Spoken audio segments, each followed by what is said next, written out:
To Gupta classes.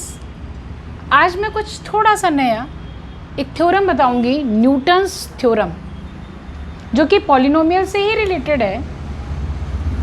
इसमें actually हम पढ़ेंगे relationship between sum of powers of roots and coefficients of polynomial. जो भी पॉलिनोमियल है उसमें उसके कुछ रूट्स, क्वाड्रेटिक मतलब 2 रूट्स, क्यूबिक मतलब 3 रूट्स, इस टाइप से आपके कई रूट्स होते हैं और उन रूट्स के पावर का सम पढ़ना है उसके अकॉर्डिंग। मतलब न्यूटन्स ने एक थ्योरम दिया हुआ है, न्यूटन्स के अकॉर्डिंग इफ़ वी टेक एक पॉलिनोमियल लिया है जिसका वेरिएबल x है, उस स्टैंडर्ड पॉलिनोमियल की वैल्यू है x raise to power n p1, x raise to power n minus 1, p2, x raise to power n minus 2 plus plus आपका infinite terms तक गया है, मतलब ये वैल्यू pn तक चली गई। सपोज दिस इक्वल टू 0, मतलब इसके रूट्स हम सपोज कर लेते हैं, let roots are alpha 1, alpha 2, alpha 3, alpha 4 and so on, मतलब अल्फ़ा n तक तो होंगे। एन पॉलिनोमियल है, मतलब एक हमने जनरल न्यूटन्स ने एक थ्योरम दिया स्टेटमेंट, हम हैवी डिग्री तक के क्वेश्चंस को सॉल्व कर सकते हैं। तो मान लीजिए इस टाइप का जो आपको इक्वेशन दिया है, इस कंडीशन में एस आर मतलब इसकी वैल्यू होती है F1 alpha 1 r, alpha 2 r plus alpha 3 r plus dash dash plus alpha n r, जहाँ पर r आपका नंबर है 1, 2, 3, 4 एंड सो ऑन। अब इसमें 2 सिचुएशन क्रिएट होती हैं, इफ़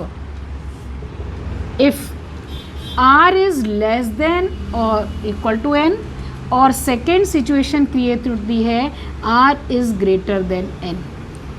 तब न्यूटन्स के अकॉर्डिंग ये जो फॉर्मूला है वो आपका फॉर्मूला क्या बन जाएगा, S r plus S r minus 1 P1 plus S r minus 2 P2 dash dash dash. ये कहाँ तक जाएगा, जब तक अपनी वैल्यू PR, कब R लेस देन और इक्वल टू तक, मतलब ये वैल्यू जाती है PR तक और साथ में R, ये वैल्यू इक्वल टू 0 होती है।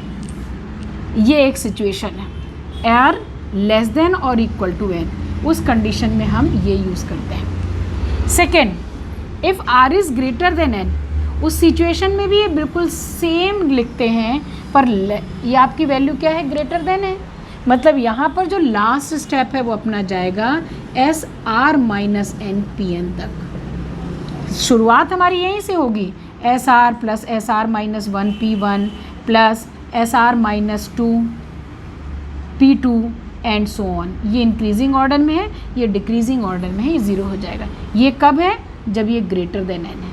ये कब है, जब लेस देन और इक्वल टू है। अब इसी बेस पे हम आपको कुछ क्वेश्चन सॉल्व कर, थ्योरम के बेस पे ये हमने एक क्वेश्चन लिया हुआ है, alpha plus beta plus gamma is equal to 1, alpha square मतलब ये alpha cube plus this equal to 3। हमें 4th पावर ऑफ रूट्स का सम निकालना है, 4th पावर ऑफ रूट्स का सम निकालना है। अब ये है सिंगल पावर टर्म, ये भी आपका डबल पावर, ये ट्रिपल पावर, तो इसको हम ले सकते हैं S1, इसको हम ले सकते हैं S2, इसको लेंगे S3 और हमें कैलकुलेट करना है S4, क्योंकि न्यूटन्स की थ्योरी के अकॉर्डिंग हमने सम के लिए फॉर्मूला क्या बताया है, यहाँ पर हमारा standard actually 3 roots are given, 3 roots are given. तो जो हम पॉलिनोमियल लेंगे वो पक्के रूप से हमें 3 डिग्री वाला पॉलिनोमियल लेना पड़ेगा, मतलब x cube plus first number ले लेते हैं P1x square P2x plus P3। ये हमने एक पॉलिनोमियल लिया हुआ है जिसका स्टैंडर्ड इक्वेशन है x3, P1 P2 are coefficients of x square and x and P3 एक कांस्टेंट है, जबकि आपको S1, S2, S3, S4 की वैल्यू गिवन है। अब हम न्यूटन्स के लॉ को यदि देखते हैं तो हमने 2 सिचुएशन ली थी, if r is less than और इक्वल टू n, और if R is greater than N। इस सिचुएशन में हमने फॉर्मूला लिखा था SR plus SR minus 1 P1 plus SR minus 2 P2 plus dash dash ये RPR आ जाएगा इक्वल टू 0। दूसरी सिचुएशन ग्रेटर देन में हमने ली थी SR plus SR minus 1 P1 SR minus 2 P2 dash dash dash ये आ जाएगा SR minus N and PN, ये हमने 0 लिया था। ये वैल्यू हमने नोट की। पॉलिनोमियल के लिए जो रूट्स का सम है, मतलब for example AX cube plus BX square plus CX plus D के लिए यदि हमारे रूट्स हैं अल्फ़ा बीटा और गामा, इस सिचुएशन में हम alpha plus beta plus gamma की वैल्यू लिखते हैं -b/a, जिसको न्यूटन्स के अकॉर्डिंग हम S1 बोलते हैं। तो इसका मतलब यहाँ से alpha plus beta plus gamma की वैल्यू क्या आनी चाहिए? Alpha plus beta plus gamma की वैल्यू आएगी -p1/1।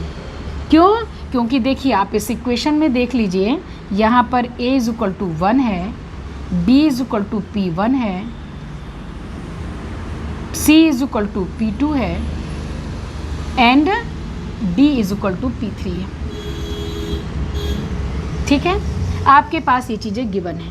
मतलब हमने alpha plus beta plus gamma की वैल्यू ये ली, ये S1 है, S1 की वैल्यू यहाँ से उठाकर हम 1 लिख सकते हैं। मतलब P1 की वैल्यू आ गई -1। This is the first P1 की वैल्यू। अब हम इसको आगे कंटिन्यू करेंगे। देखो S4 निकालना है, मतलब स्टेप बाय स्टेप हमको चलना पड़ेगा। ये P1 तो आ गया, अब हमें P2 की वैल्यू चाहिए, P3 की वैल्यू चाहिए। अब इसी फॉर्मूले को यूज़ करेंगे किस सिचुएशन में? जब हमारे पास R इज़ इक्वल टू 2 होगा। जब हमने R इज़ इक्वल टू 2 लिया तो ये फॉर्मूला बन गया S2 plus S1 P1 plus 2, मतलब ये वैल्यू आ जाएगी 2P2 इज़ इक्वल टू 0। बाकी बीच की टर्म तो आएंगी नहीं, वैल्यूज़ रख दीजिए। S2 है 2 प्लस S1 है 1, P1 है -1 प्लस 2P2, मतलब P2 की वैल्यू आ जाएगी -12। अब यही फार्मूला हम R3 के लिए ले लेते हैं।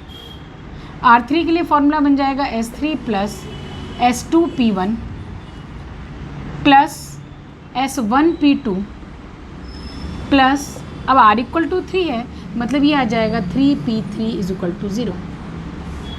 वैल्यूज़ पुटअप कर दीजिए, 3 plus 2 minus 1 plus 1 minus half plus 3P3 equal to 0। ये आ जाएगा 1, ये आ जाएगा, ये -2 मतलब 1, ये माइनस हाफ मतलब हाफ, उस तरफ ले जाएंगे, मतलब आपका -12 हो गया, मतलब P3 की वैल्यू हो जाएगी -1/6। अब ये कंडीशन हम R इज़ इक्वल टू 4 के लिए लेते हैं, पर शायद देखिए पहले हम लिख लेते हैं formula S4 plus S3P1 plus S2P2 plus S1P1 plus 4P4। हमारे पास ये वैल्यू नहीं है, P4 है नहीं, तो हम S4 कैलकुलेट नहीं कर सकते हैं, इसीलिए ये वाला फॉर्मूला तो हम यूज़ नहीं करेंगे। इसके लिए हम R is greater than N के लिए जाएंगे, मतलब 3 से अधिक ही लेना पड़ेगा। तो हमारा फॉर्मूला हो जाएगा एक्चुअल में S4 plus S3P1 plus S2P2 plus S1P1 equal to 0, P3 equal to 0। ठीक है ना, ये वैल्यू इंक्रीज होती जाएगी, तभी ये P4 आएगा। अब ये वैल्यूज़ पुटअप कर दीजिए। S4 plus what is S3, 3, what is P1 -1, S2 is equal to 2, P2 is equal to -12, S1 is equal to 1 and P3 is equal to -1/6 is equal to 0। ये -3, ये 2 2 cut हो जाएगा, -1 मतलब -4, तो S4 की value आ जाएगी, -4 को इधर ट्रांसपोज कर दीजिए, ये वैल्यू आ जाएगी 4 + 1/6 मतलब 25/6। अब ये S4 है, न्यूटन्स के according this is the sum of 4th power of the roots α4, β4, γ4. This is the solution according to Newton.